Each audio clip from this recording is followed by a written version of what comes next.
Hello guys, welcome to Pakistani reaction. तो कैसे हैं आप सब? उम्मीद है आप सब बढ़िया होंगे। मेरा नाम है Mubashar. So guys, United Nation General Assembly के प्रेसिडेंट ने बोल दिया है, सपोर्ट इंडिया का बहुत बड़ा कर दिया है वीटो पावर के लिए। मैं आपको टाइटल बताता हूँ, वो है UNGA president in India support for permanent seat of UNSC for India. मतलब उन्होंने बोला है भारत को हर हाल में परमानेंट सीट दो, क्योंकि भारत पूरी दुनिया में सबसे ज्यादा डिजर्व करता है।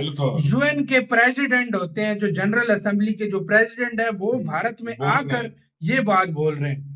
बहुत बड़ी बात है गाइस, भारत में आकर इतनी बड़ी बात उन्होंने बोली है। अब तो पूरी दुनिया मान रही है कि भारत डिजर्व करता है। पूरी सीन जानते हैं, आखिर पे हम अपनी राय देंगे। काउंट करते हैं 3 2 1 and start. The United Nations has a vision, level of support, level of understanding, level of strategic resonance exceeded all my expectations. India can become a permanent member of the Security Council. तो दोस्तों, कितने दिन, आखिरकार कितने दिन चीन की सरकार भारत की सरकार को रोके रखेगी परमानेंट सीट दिलवाने से? क्योंकि भारत की सरकार पूरी दुनिया के अंदर जिस हिसाब से कोशिशें कर रही है, दुनिया के देश आज भारत के अंदर आकर ये बोल रही हैं कि भारत को परमानेंट सीट मिलने वाली है। ताजा मामला देखने को मिला United nation of general Assembly के प्रेसिडेंट कसाबा कोरोसी से। इनका नाम थोड़ा सा ऊपर नीचे हो जाए तो हमें माफ कीजिएगा, क्योंकि ये हंगरी मूल के हैं और ये भारत के अंदर 3 दिवसीय यात्रा पर आए हैं। इनका वारम वेलकम किया गया, तस्वीरें आपके सामने हैं। और बकायदा जब ये भारत के अंदर आए तो भारत के प्रधानमंत्री के साथ साथ भारत के विदेश मंत्री से भी इनकी मुलाकात हुई है। G20 के साथ साथ UN रिफॉर्म के ऊपर इनकी मुलाकातें हुई। हालांकि इस मीटिंग के बाद भारत के पत्रकारों के बीच ये पहली बार बैठे और भारत की परमानेंट मेंबरशिप को लेकर इन्होंने बहुत बड़े बड़े आंकड़े दे दिए। सबसे पहले तो जानिए ये कसाबा कोरोसी है कौन। दोस्तों, आपके सामने इनकी तस्वीरें चल रही है और विकिपीडिया के प्रूफ के तौर पर हम आपको इनकी एक सारी डिटेल बता रहे हैं। 1958 में इनका जन्म होता है। 64 से 65 साल इनकी उम्र है। इन्होंने मॉस्को के अंदर, रशिया के अंदर जाकर अपनी इंटरनेशनल रिलेशन को लेकर एक सारी स्टडी की है। दोस्तों, गूगल मैप पर देखिए, आपको फिर मजे से खबर समझ में आएगी। यह प्यारा भारत और यहाँ पर यह है एक देश यूक्रेन के साथ बॉर्डर साझा करता हंगरी। हंगरी ने भारत की बहुत मदद की थी भारतीय बच्चों को यूक्रेन से निकालने के लिए। हंगरी के दोस्तों एक समय था 1947 के बाद, जब वर्ल्ड वॉर 2 खत्म हो गई थी, तब ये जो यूरोपियन यूनियन की कंट्रीज है ना, इनका इन्फ्लुएंस, इनके देश के अंदर इन्फ्लुएंस रशिया का था और ये अपनी स्टडी के लिए रशिया जाते थे। और उसी में से एक थे कसाबा कोरोसी, जो अपनी इंटरनेशनल रिलेशन को लेकर रशिया के अंदर स्टडी करके आए।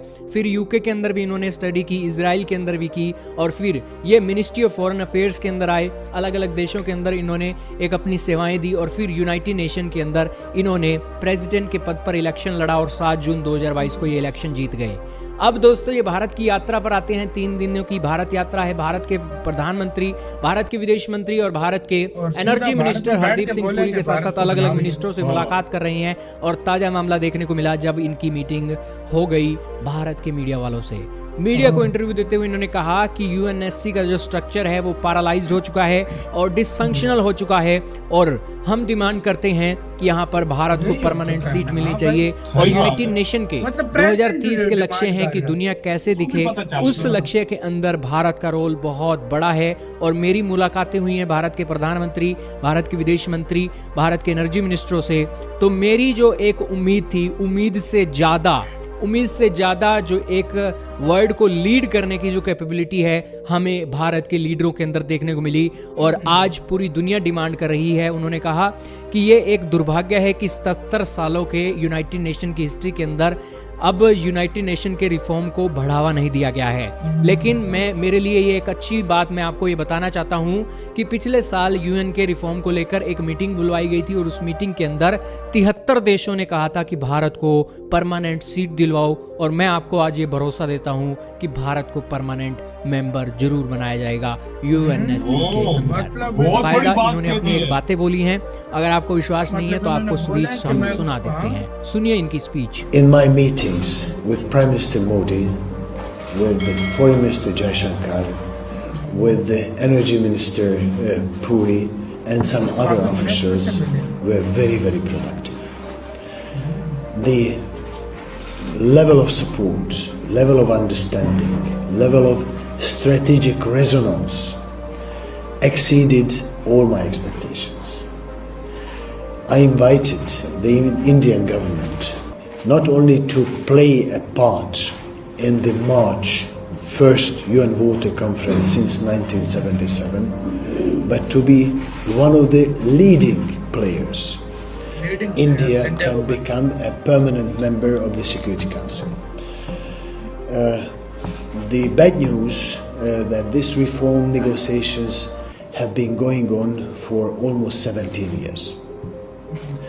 The good news that last September, 73 heads of state and government demanded in their speeches that the Security Council reform should be given a special impetus and it should achieve its results.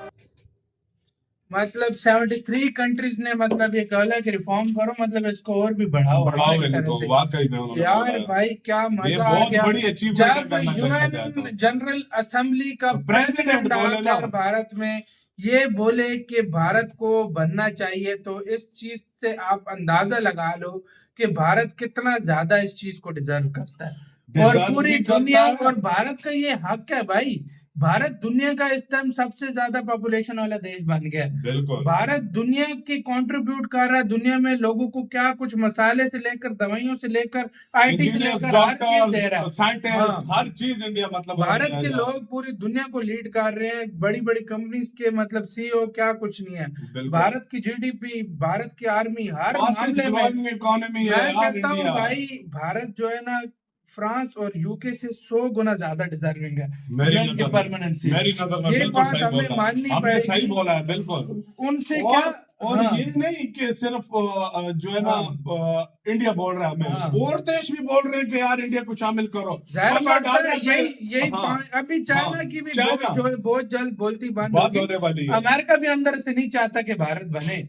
हाँ भाई, लेकिन सही भारत बोला है। बहुत जल्द वो ऐसा है ना, वो दोगला किस्म का। हाँ। और चाइना तो सरेआम कहता है बाकी देश देखो, हाँ। यूके भी मान जाएगा, फ्रांस फ्रांस भी भी मान जाएगा, जाएगा, रशिया रशिया तो मानने माना ही हुआ है। हाँ।